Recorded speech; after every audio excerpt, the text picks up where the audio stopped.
so much. Thank you so much for having me, and thank you to your panelists. Rose, you gave an excellent presentation, very thorough. I'm glad that you touched on the Education Act as well.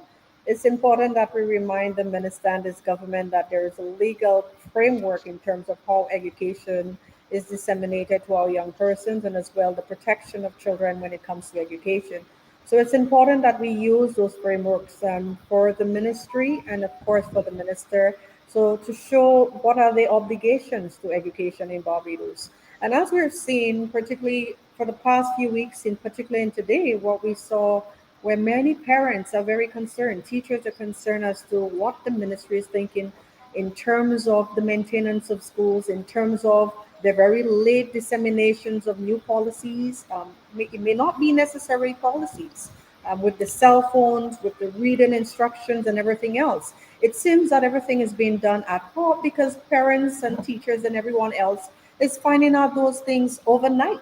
And that lack of preparation, that lack of ensuring that teachers are adequately prepared, that principals are adequately prepared, it shows a lack of interest in terms of how teachers are to function in such an environment. And it speaks again, it speaks volumes about not only the minister, but this government in terms of how they treat our civil servants in the society and how they treat our students. But I mean, there's just so many things that are wrong, and so many things that seem to be, as I mentioned, knee jerked and not properly planned. And these you take for example, I think they have up on the screen there now. These new rules for the use of cell phones in the educational process in the classrooms. I don't know if there is a comment at some point, Miss Dujon, that you'd like to make. I think it was Denmark. I keep forgetting if it was Denmark or somewhere in the Netherlands that have gone back to the old-fashioned way of doing things, reading. They have removed all the technology from the classrooms because they found that the technology was not allowing the children's mental capabilities to develop and that type of thing. So maybe you might be able to make a comment with regards to those aspects. And as um, Rose mentioned, I was just looking at it here, the mandatory reading rules, getting the thumbs down from Mr. Ian. This would be Mr. Ian Dr. Marshall, Ian, Dr. Ian Marshall. Yes, correct? yes, yes. I think what is very important is that we're just seeing all of these policies just being thrown out at teachers, at the schools, without proper kinds of discussions and dialogue. And I think that is very important. How do you communicate effectively with your stakeholders? Because obviously, if you're doing that a few days before school or the night before school, the reopening of school, it tells you about your planning structure. What was the Ministry of Education doing over the past 8 weeks? Where was the Minister of Education? What is the mandate that they're following? Are they thinking of those kinds of policies or overnight? So the reality is that it doesn't seem planned out. It seems very ad hoc, as you said. It doesn't seem that there's any kind of planning that is going behind it. But also, what is the objective of those interventions? If the intervention for cell phones, is it because we're having problems with cell phones at school? What is the issues? What is the objective? And I think that is very important. And what also we have to think of is the task for teachers. So now that teachers need to regulate cell phones in classrooms, because I believe the majority there were already policies on cell phones in schools. I believe many schools had policies on cell phones. It may not Mhm. have been a policy in every specific school, but I believe that most parents and teachers knew that students were not allowed cell phones to be used during class periods. I think it was usually after school or perhaps before school. Mostly after school, students may use it to contact their parents, or parents would contact them. So I am not sure as to what the ministry is doing at this moment. And I think The, it's the same reason in terms of communication, in terms of allowing the dialogue and allowing the consultation to occur, as opposed to being, that kind of approach. It seems very disorganized. It seems very ill advised. So persons do not know, and primarily, as I said before, the schools, reopening of school and all of these new rules, because some of them are not policies, they're new rules that teachers and principals now have to implement. And so it places an additional burden on teachers because now you have to be the watchdogs for cell phones. And so all of those kinds of concerns, I think it's very important. But in terms of technology, I think there is it's always that double-edged sword that you want to look at in terms of how can we use technology effectively, because Effectively, technology yes. does have its advantages and disadvantages. We also have to understand that we're dealing with a different generation that Hmm. is more attuned to using more visual ways of learning as opposed to what we knew and what we grew up with. So I think there is this always negotiating part where we have the opportunity to discuss how technology can be used effectively and positively for a young person, but at the same time, let's not remove ourselves from the old traditional ways of learning because I think it's still important. And I think that's a very important point that you've made when it comes to data collection. We've seen that not only in terms of how well our students or how poorly our students are doing in their various areas, subject matters. We only get that kind of information during town hall meetings or if they have a press conference. And I do support what you're saying. I believe citizens do have a right to that kind of information. I think that's where the Information Act should come out, so that persons understand that they have a right to that information. We should know what the data shows because the ministry has it. International organizations do have it as well. And so I believe that it's in place, and I do agree with what you're saying that that kind of information should be relevant and should be disseminated in the public space and forum as well. But again, as I said before, it's that kind of communication. The ministry, and I do have to say this, if there's anything else that I noticed is perhaps the first in history where I have seen the Ministry of Education have acted as a PR machinery for this government. I have never seen this in the history of Barbados where you have this constant PR from the Ministry of Education when it is about really service to the people. And I think this is what it has changed. I do believe that there's a communication specialist within the ministry, but it seems that it is about PR, what looks good on the media, what good looks good for the government, and not really trying to address the issues that have affected families, that affected our students, teachers, parents, and auxiliary staff, and all the staff within the Ministry of Education. I think this is what is very important. How do we deal with the human aspect of the ministry? And we're not seeing that. All we're seeing is that kind of PR machinery as if the Ministry of Education is part of an election machinery. And I think that's very concerning to me as well. That's a nice one to throw at us, at our children, our students. The computer computer misuse act. I, you know, It's quite I contradictory. It's quite contradictory. And very dubious in itself because then you're saying yes, that they can use it during that period of time. But we have to look at the and situate the conversation because we have to remember what a classroom looks like. We have a classroom with sometimes over 20 plus students with one teacher. And so you have to look at the dynamics of that. You now have teachers having to patrol the classroom, ensuring that the students are actually on the site or the link. They're that's not right. on WhatsApp. That's right. They're not in sites where they're not permitted to. So all of those kinds of factors, as I said before, those kinds of policies or rules are not clearly defined. It is very arbitrary and it places the teacher and perhaps Under the some principals at risk that a student may want to navigate when in other rooms or chat rooms or whatever that it is, or Snapchat. Who is to tell that students are not on social media while they're doing that? So it's either they have the cell phones to do whatever work that you're saying, or they don't have it at all. But you can't have both of it. And that's why I'm saying those kinds of dubious kinds of laws or rules that is being shared from the ministry. It doesn't seem that it was thought out. It doesn't seem that it was researched. There are yeah, no clear yeah, guidelines to teachers, very much like the grooming policy. It's only a matter of time. It's only a matter of time when the concerns become so heavy of a matter that it has to be re-rolled again. It has to yeah. be revamped again. So all of those kinds of concerns, we're seeing a ministry, as I said before, that is more into PR machinery and not focusing on primarily what is needed What is needed at this moment is to ensure that children are in classrooms that are safe, that a curriculum is not overloaded, and it's in a space where they're adding all of those new areas without focusing that there's other existing curriculum that students need to ensure that they fulfill by the end of the academic term. So all of those matters, I believe that not much research, not thought has been placed into it to see what are the advantages and disadvantages of including such kinds of intervention. Perhaps it may have good intentions, but of course, it is not clearly thought out. It's too arbitrary, so we can almost imagine the state of confusion that teachers and principals may be placed in. And of course, students, because you're telling them they can use it, but only for certain times, and hopefully the teachers can monitor it.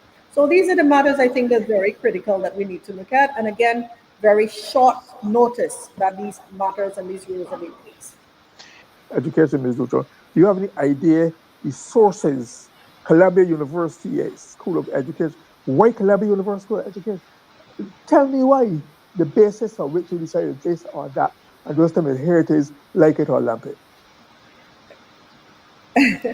Well, there's different approaches. I would say in terms of that approaches, meaning that it seems that the new minister of education transformation is not grounded locally to understand that the majority of our students don't use cell phones during classes. And I think the chief education officer should know that as well. The majority of students, by the time you drop them off from school at school in the morning time, they have the assembly, they go into their classes, then they have breaks. Students don't use cell phones quite often in classrooms. So we have to understand our culture as well. And so if we are going to import that, we have to understand the cultural situation or situation that we are dealing with so that we do not overlap our own culture or try to import or any kinds of policies that may seem a little bit foreign to us as well. And I'm glad that you said what would be the penalty, because most likely if a child is using a cell phone, but already they can, because if the teacher is using it, the most the teacher can say, well, you can't serve certain sites, but you can't really monitor that with 30 students in the class. So the most that can happen is that the teacher may confiscate the phone or the principal, and then the parent would have to come in. So I think those kinds of rules, especially our students being our clients, it has to be clearly defined. We have to know why the students can't use it. Is there a high level of our students using cell phones during class periods?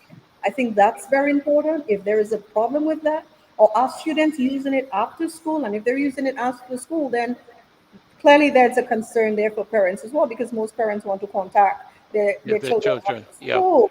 yeah, And yeah. we've seen over the years, and if I have to say that, we have seen that not only children, but adults use cell phones for various unethical behaviors as well. So it's not just children. But the reality is that we've seen children have used cell phones for very positive aspects, like what happened at the Springer Memorial, at the Springer Secondary School. We wouldn't have known if students did not record. So in times of emergencies, we get to see what the victim is seeing firsthand. But as I said before, I think the ministry need to step back a bit and realize what they're doing, and take some time to clearly thought out, have some consultations with teachers and principals, as opposed to just waking up a morning and saying, these are the policies, these are the rules. Because I'm quite sure many of the principals were not aware of those new rules. And I think it's important that you have that kind of discussions. Consultation is very important. Discussions and dialogue is very important. Uh, The leadership, it speaks of the gross disregard for parents and for teachers and for students. I mean, look at parents coming. Some of them perhaps have to go to work and they have to find places for their children today. It breaks my heart to see fathers and mothers in that kind of situation where the onus and responsibility is the Ministry of Education. This is what the taxpayers are paying to ensure that these matters are addressed. And it speaks again, as I said, it's just negligence. It's negligence on the part of the minister, it's negligence part of the CEO of the education, and of course, that they have the responsibility. It's negligence from the leadership. And if the leaders within those ministries do not see the need to ensure that our children are somewhere that is safe, they are at the learning environment which is safe and conducive, and do not put parents in those kinds of situations. It's disheartening.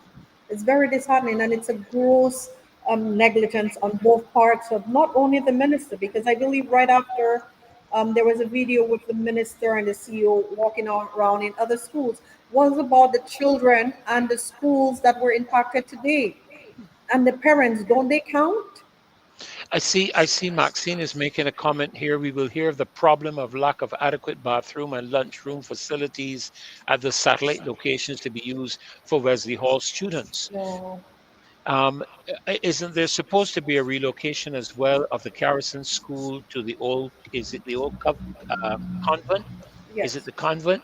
And has what has been prepared in terms of obviously there's going to be a ton of traffic in that area because I think the Garrison School has a yes, larger number of students than the convent did. yes. And what arrangements have been made with regards to the traffic arrangements? And you're going to have a lot of students now coming to school, not necessarily by car, because I don't think the Garrison was a facility where a lot of the parents brought the children by vehicle.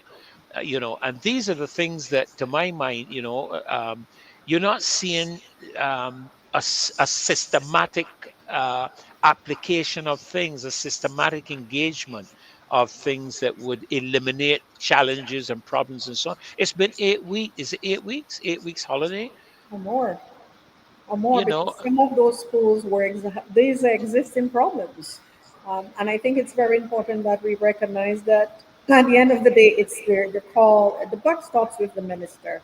It is his responsibility, it's his mandate to ensure that the schools are ready, the facilities are ready, that they are safe. We cannot have such incidents of students arriving at schools in environments that are not conducive, that are not safe. Construction work is still being done. It places them at risk. We just cannot continue. And again, when you look at the mandate of this government, we have seen in the last 7 years 4 ministers of education, wow. and they And still cannot get it right. don't they have two now? Yes, so Don't they that have means, two ministers and in the it's Ministry of Education?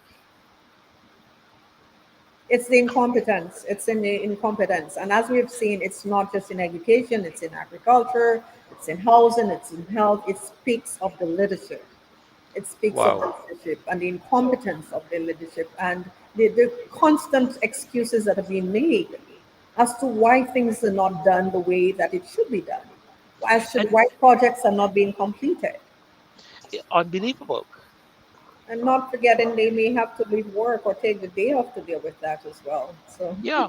it's the insensitivity and lack of empathy for parents. Their children attending school. I'm sure there's a breach in terms of safety and security. They should not have any kind of construction work being done while children and minors are present in that environment, and especially and teachers as well. I think there are clear employment rights that teachers have not to be in an environment where construction is taking place. So I think it's important that the union highlights some of those concerns. I think that teachers have their rights, students have their rights to be in an environment that it is safe. And it's important that we're seeing that parents are taking an active role.